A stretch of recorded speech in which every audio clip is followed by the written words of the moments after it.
Ladies and gentlemen, knuckleheads of FightersRep Nation, here with Coach Matt Spencer, the king of the 5-star MEM movement. We're out here on location in Watts. In the hood, homie, all day, every day, 8 days a week. Yeah, man, yeah. So, Coach Matt, thanks so much for taking time out of your busy schedule to hang out with us a little bit.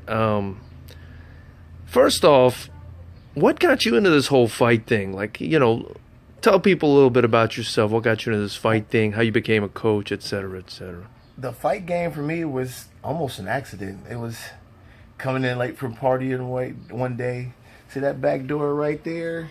I was coming in, hanging out in that back door, sneaking in. Uh-oh.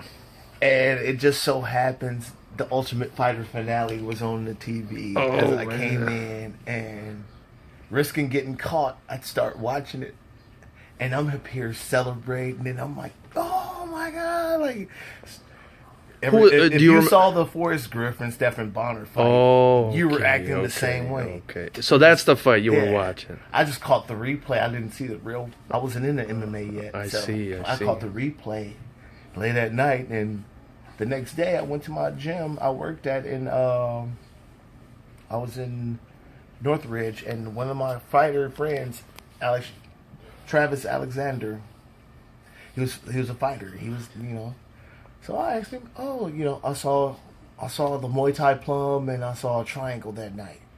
So I was like, oh, show me these two things, and he showed me, and I got good. And oh, you're just gonna train to fight? Yeah. Okay, you know, you would train, hang out. I wasn't getting no fights. I didn't really thought I was gonna fight. Yeah, yeah. Then probably maybe a year or so later, after training, they had fights coming up. One of his buddies broke his hand. You want to fill in? Well, you've been training. Might as well see. And I'm fighting a guy from House of Champions.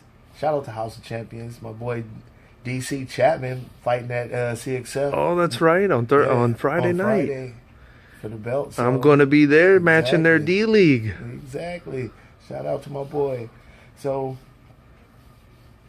and end up getting a W then, and then I was just hooked. Very nice. Now, when was this? I mean, this was way before Camo even existed. Oh, man. So this was some unsanctioned underground smoker type stuff. Where was this? Where was it? This was in Northridge. It was MMA Combat Club. Funny deal. A lot of guys off that show went to the UFC. Chris Bill was on that show. Went to the Ultimate Fighter show. Was in the UFC. Yeah. He fought for the CXF belt also.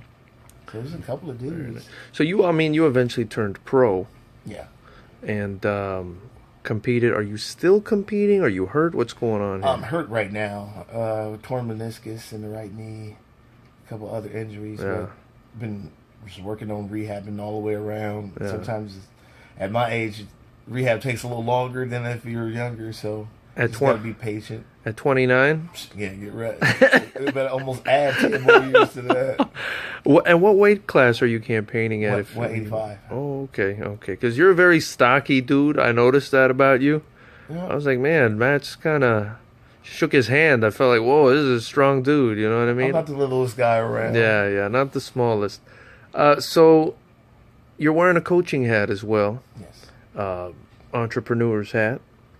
And I say that because your clothing line, 5-Star MEM, but it's also sort of a fight team, a manager. I mean, intrinsically, when you're coaching these amateurs, you're also managing their career. Managing their careers, trying to teach them the extra things of, you know, you got to do the media. You have to know how to give an interview without stumbling and stuttering. Yeah. You don't want to hear and okay all the time. So, you know, working with them on those other things too, teaching them stuff outside the cage, how to be just a better person, be a better dad. Like, I got a lot of dads on my squad, and they'll look up to me, and then other guys look up to them because they'll be like, oh, okay, you know how to take care of your kids. Well, you know, our coach take care of his kids, so it was easy for us to step up. So 5-Star Main Event Masters, where'd you get that name from? Oh, it's a part of this tattoo. Where is it at? Let's see if we that can get legendary tattoo. There it is. Right at the bottom it says, "Dare to be great. Master your craft. Be the legend." So we're mastering our craft of MMA, at least the amateur division. So until you can master your craft, you don't need to go to the next level because you haven't mastered this level yet. So we're trying to get all of our things done. So if you can come to the next wave at a complete package, it's no telling where you can jump to right away. Gotcha. Some guys have the talent, but they don't have the media, or they don't know how to give an interview. Everybody can't do a Nick or Nate Diaz and not do that part. And just be like, well, F you. You know, that's cool for them. They did that part. That's their niche. Yeah. It's gone. You got to find your own now. Everybody can't be Connor. Right, you know? Right. So you go, everybody has a different style, different type of interview, a different type of swag. Yeah. You got to find each individual swag. Everybody has a fighting style. Everybody can't be well, you know, he went to this school, so you know this is what he's coming with. With our guys, it's like, you know, yeah, good luck. You know, we got good strikers, we got good wrestling, we got decent, really good jiu-jitsu. So it's a lot to bring. Yeah, so that's one thing I wanted to ask you as a coach. I mean, first off, do you like wearing the coach's hat as much as you like wearing the fighter's hat? Do you like it more? Do you like it less? How do you feel about coaching? It's almost even. Yeah.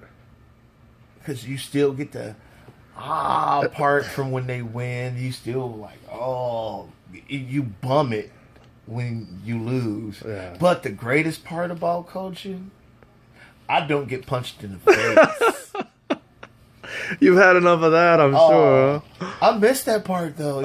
Okay. When I'm getting punched in the face, I'm usually less nervous than when they're about to fight. I see. When my guys fight, those are like my adult kids. Yeah. Like, I live with my children, but like those are my adult kids. Yeah. Like, I feel bad. Like sometimes I want to jump in the cage. Like, you attacking my baby. Like, then sometimes my proud parents like, yeah, get him. That's my boy right there. So it's even balance. So 5-Star Main Event Masters, your clothing line from 5-Star Main Event Masters basically sponsored our last show. So I want to thank you for that.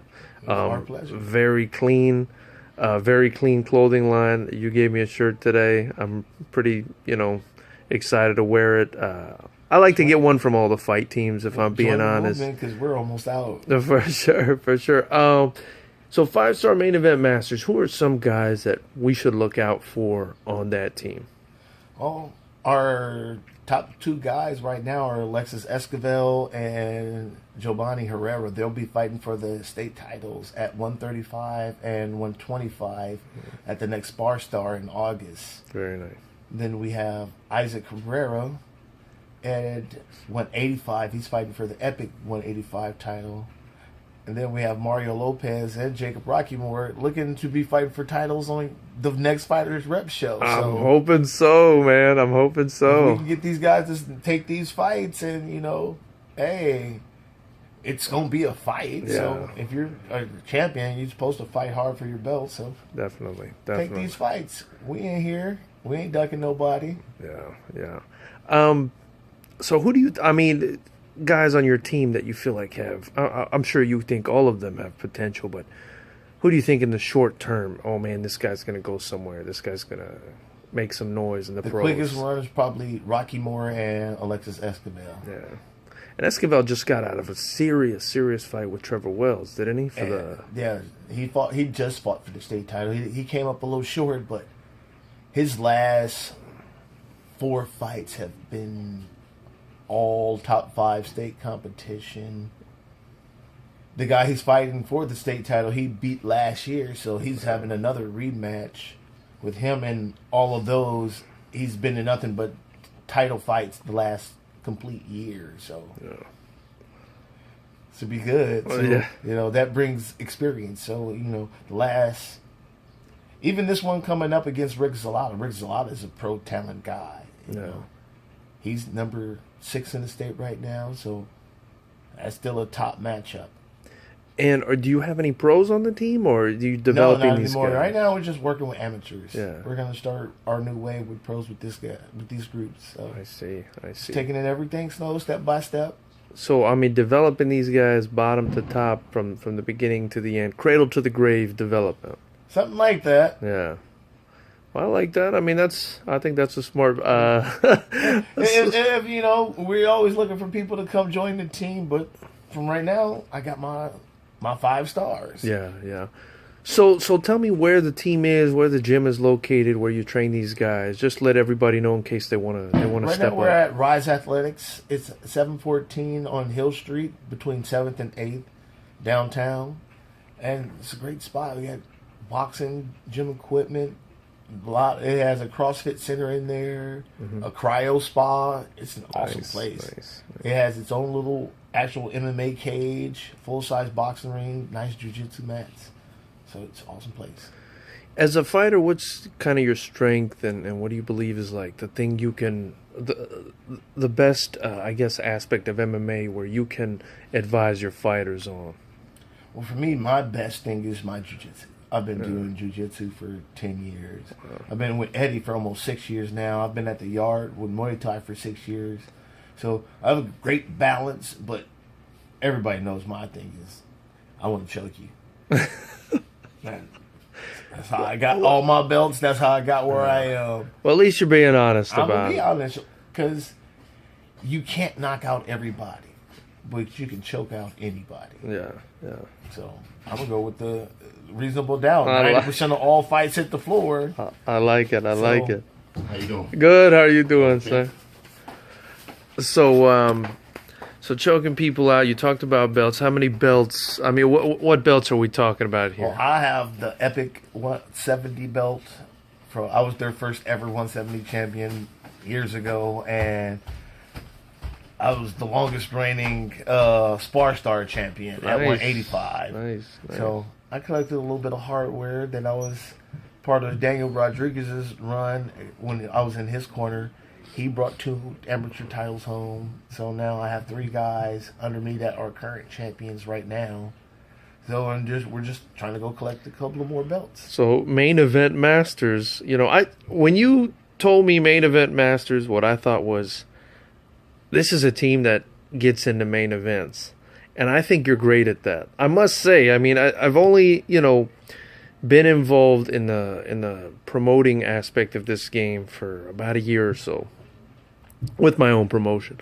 And I've dealt with a lot of coaches. I've seen the interactions between the coaches and the commission.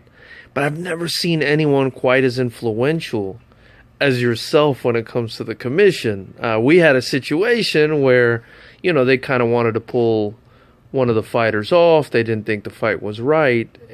They weren't listening to me.